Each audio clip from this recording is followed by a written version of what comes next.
बिहार चुनाव जोरों पर है और लगातार एक संवाद हम आपके बीच करते रहे हैं। तो उस संवाद के कुछ सूत्र हैं, कुछ बातें हैं जिसको लेकर के कुछ ज़रूरी बातें जिस पे बात होनी चाहिए, उसे लेकर के मैं आपके बीच हाजिर हूँ। और मेरा मन है कि कुछ ऐसी सवाल हैं जिसके बहाने हमें यह संवाद करना चाहिए।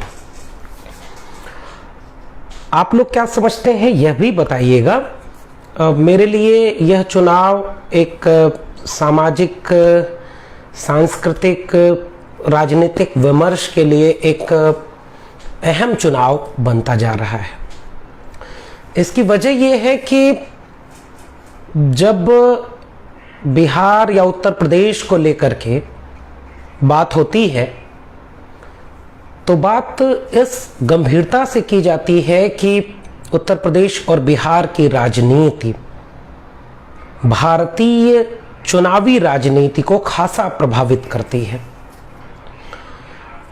ऐसे में यह देखना दिलचस्प हो जाता है कि दिल्ली का रास्ता या दिल्ली की मंजिल कितनी आसान और कितने दिन तक सुरक्षित रहेगी।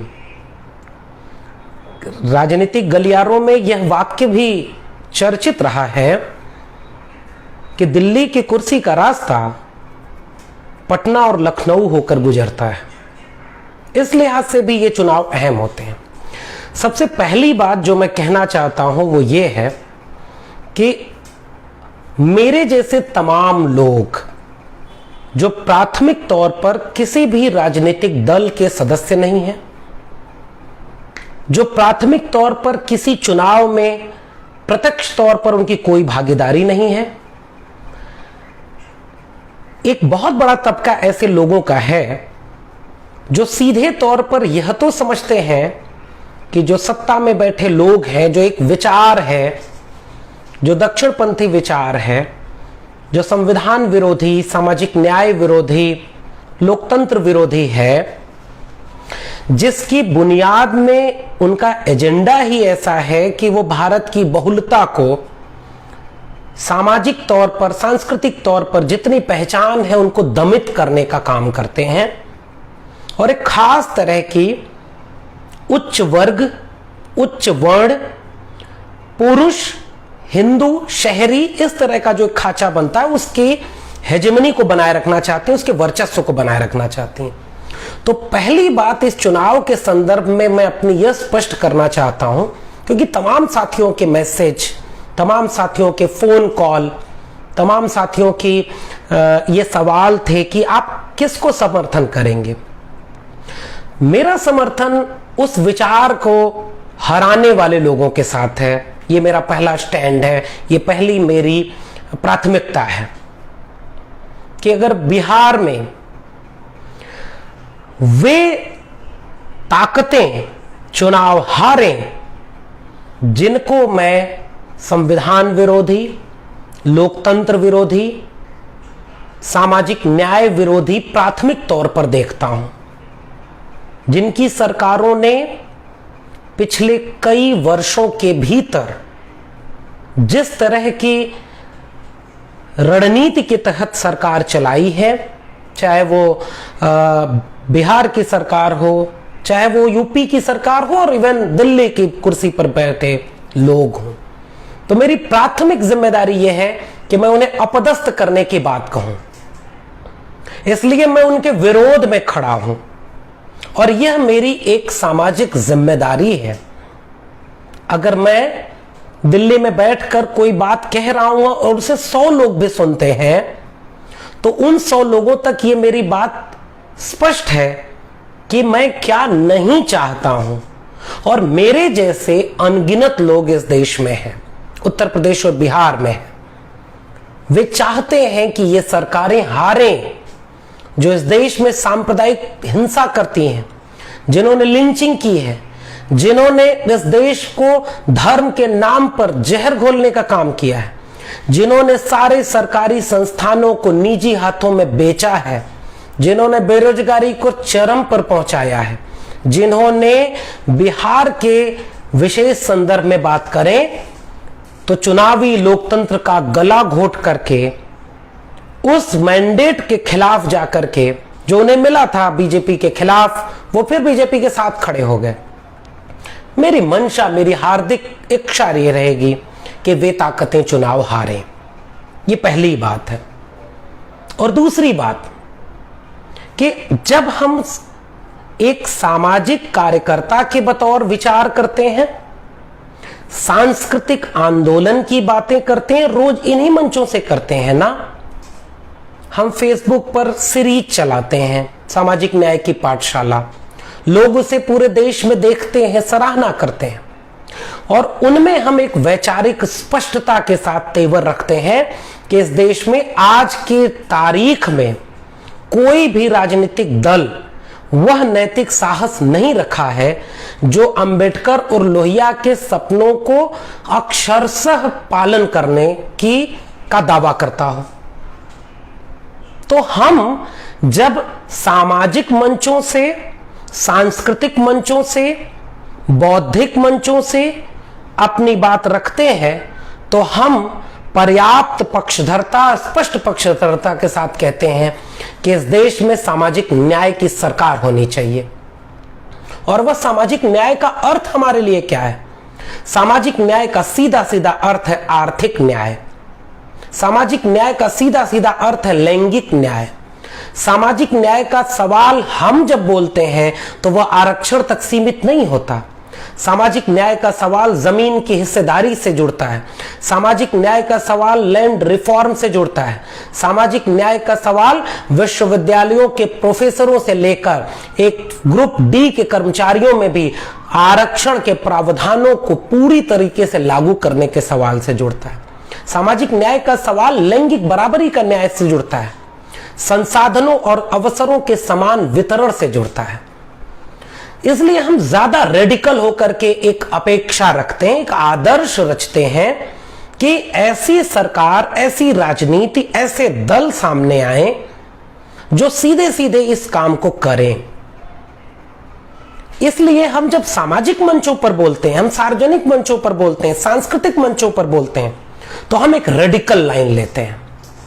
लेकिन जैसे ही हमें पक्ष चुनना होगा कि चुनाव लड़ने के दौर में कौन है खड़ा, तो हमें फिर इस मोर्चे पर आकर के जब मूल्यांकन और विश्लेषण करना पड़ता है तो हम ये देखते हैं कि इस मोर्चे पर तो कोई दल नहीं टिक रहा। तो एक सवाल मेरा आपसे है, यह सवाल यह है कि चुनाव किन मुद्दों पर लड़ा जा रहा है। मेरे आदर्श की बात करेंगे, मेरे सपनों के चुनाव की बात करेंगे, सामाजिक न्याय के सपनों के चुनाव की बात करेंगे, तो मैं तो अभी भी ये कहूंगा कि यह चुनाव जाति जनगणना पर होना चाहिए था। यह चुनाव भूमि के समान वितरण और पुनर्वितरण के सवाल पर होना चाहिए था। यह सवाल शिक्षा, स्वास्थ्य और रोजगार पर होना चाहिए था। यह सवाल इस बात पर होना चाहिए था कि हम फूले अम्बेडकर पेरियार के सपनों का भारत बनाएंगे। पूरी तरीके से यह चुनाव इस पर निर्भर नहीं है, लेकिन जब हम विश्लेषण करते हैं तो देखते हैं कि आज भी चुनावी राजनीति की कुछ दिक्कतें हैं जिनके दबाव में सामाजिक न्याय के हिमायती राजनीतिक दलों की चुनावी रणनीतियां कमोबेश समझौता परस्त नजर आती हैं। यह एक चुनौती है हमारे सामने कि हम जिस सामाजिक न्याय की किताबों के जरिए, विचार के जरिए, सांस्कृतिक और सामाजिक आंदोलन के जरिए जो ख्वाब देखते हैं, सच कहें तो वह ख्वाब तो सीधे सीधे कहीं नहीं दिखता। जब ऐसा समय आता है तो मैं आपसे एक सवाल करता हूं कि फिर आप क्या करेंगे। मैं बिहार के उन साथियों को भी जानता हूं जो बहुत कर्मठ हैं, जो बहुत जुझारू हैं, वैचारिक तौर पर बेहद स्पष्ट हैं और वो एक अच्छा ख्वाब देखते हैं, वह भी चुनाव लड़ रहे हैं। लेकिन कई बार यह समझ में आता है कि हमारी राजनीति की दिक्कत उनके ऊपर हावी है और हम बहुत बड़े शोर की गिरफ्त में हैं। बहुत बड़े बड़े चेहरे हमारे सामने आते हैं, 2 दल 3 दल इतने महत्वपूर्ण बन जाते हैं कि बाकी उम्मीदवार जो शायद बहुत बेहतर है उनकी चर्चा ही नहीं हो पाती। ये पूरी राजनीति की दिक्कत है। पूरे भारतीय राजनीति का वर्तमान दौर शोर का दौर है। बहुत बड़े तबके में अगर आप बहुत बड़ी डिबेट खड़ा करें, क्योंकि डिबेट कैसे हो रही है, मीडिया में किसके भाषण का लाइव टेलीकास्ट चलता है, मीडिया में किसकी लहर दिखाई जाती है, यह सब तो आप जानते हैं। तो उन उम्मीदवारों को हम चाहकर भी यह समझते हुए मदद नहीं कर पाते, क्योंकि अगर हम उन्हें समर्थन करेंगे भी तो शायद वो चुनाव न जीत पाए, क्योंकि उस शोर में वो कहीं नहीं है। और हमारी जनता बहुत बड़े तबके पर बाइपोलर हो चुकी होती है। तो जब चुनाव बाइपोलर नजर आने लगे, ऐसे वक्त में हम जैसे लोग क्या अपील करेंगे? हम जैसे लोग ये अपील करेंगे कि उनमें यह देखना पड़ेगा कि न्यूनतम तौर पर कौन ऐसी जगह पर खड़ा है चुनावी राजनीति में। खास तौर पर ध्यान दीजिएगा, मैं बार बार कह रहा हूं, चुनावी राजनीति में जो उन ताकतों को कम से कम सत्ता से बेदखल करे जो सबसे बड़े खतरे हमारे सामने पैदा कर रहे हैं, जो हमारे वजूद को खतरे में डाल रहे हैं। ऐसे दौर में चुनावी मुश्किल अगर आपको यह निर्णय लेने पर मजबूर करे कि भाई महागठबंधन के एक दल ने, जो सबसे प्रमुख दल है, जो मुख्यमंत्री का चेहरा है, उसने तो भाई वह भाषा छोड़ दी जो सामाजिक न्याय की भाषा थी। तो अब बिल्कुल ठीक बात है कि तमाम तरह के डर दिखाए जा रहे हैं। 15 साल अपने जो काम किया उसकी भाषा उनमें नहीं है, और तमाम वे सवाल उनके गौड़ हो चुके हैं जो जिस पर उन्होंने राज किया। आखिरी बात यही है कहते कहते कि चुनावी राजनीति के व्याकरण की अपनी सीमाएं हैं।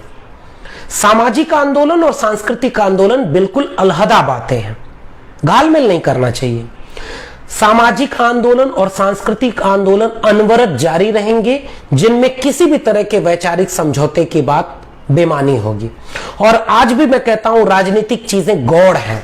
अगर समाज को हम बदलने में कामयाब हो जाएं, हम अपने समाज को सांस्कृतिक और सामाजिक तौर पर सक्षम बना दें, असली सवालों से लैस कर दें, तो वह पूरी राजनीति के व्याकरण को बदल कर रख देगा और अपने नेताओं को मजबूर करेगा कि फूले अंबेडकर पेरियार की बात करें, सामाजिक न्याय के मसलों पर, मुद्दों पर चुनाव लड़ें।